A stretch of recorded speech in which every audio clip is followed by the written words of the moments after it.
السلام علیکم ورحمۃ اللہ وبرکاتہ۔ بسم اللہ الرحمن الرحیم۔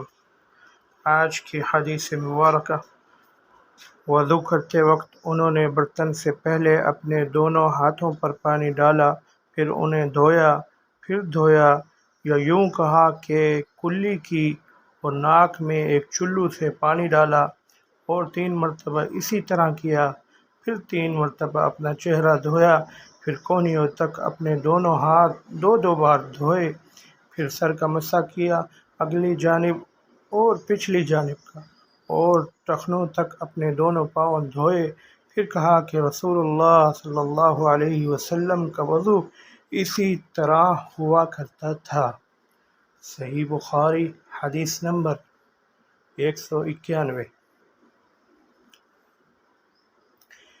میری موجودگی میں عمر بن حسن نے عبداللہ بن زید رضی اللہ عنہ سے رسول اللہ صلی اللہ علیہ وسلم کے وضو کے بارے میں پوچھا، تو عبداللہ بن زید رضی اللہ عنہ نے پانی کا ایک تشت منگوایا، پھر ان لوگوں کے دکھانے کے لیے وضو شروع کیا۔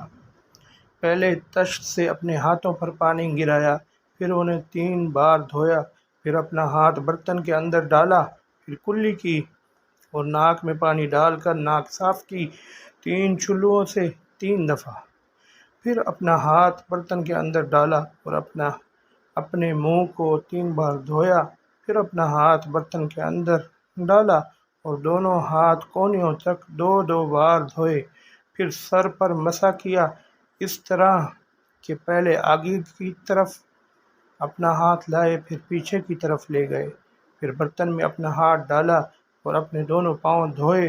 دوسری روایت میں ہم سے موسیٰ نے، ان سے وہیب نے بیان کیا کہ آپ نے سر کا مسح 1 دفعہ کیا۔ صحیح بخاری، حدیث نمبر 192۔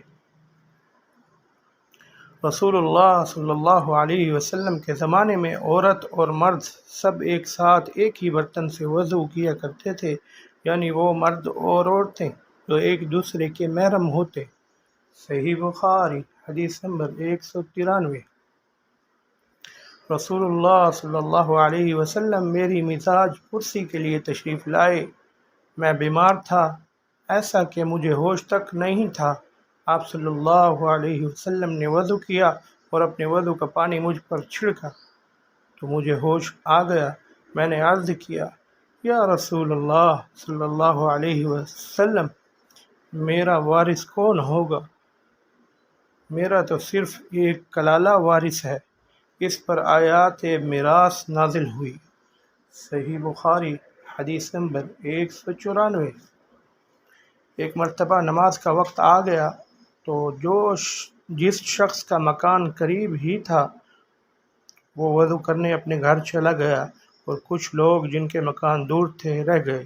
تو رسول اللہ صلی اللہ علیہ وسلم کے پاس پتھر کا ایک لگن لایا گیا جس میں کچھ پانی تھا، اور وہ اتنا چھوٹا تھا کہ آپ اس میں اپنی ہتھیلی نہیں پھیلا سکتے تھے، مگر سب نے اس برتن کے پانی سے وضو کر لیا۔ ہم نے انس رضی اللہ عنہ سے پوچھا کہ تم کتنے نفر تھے؟ کہا 80 سے کچھ زیادہ ہی تھے۔ صحیح بخاری، حدیث نمبر 195۔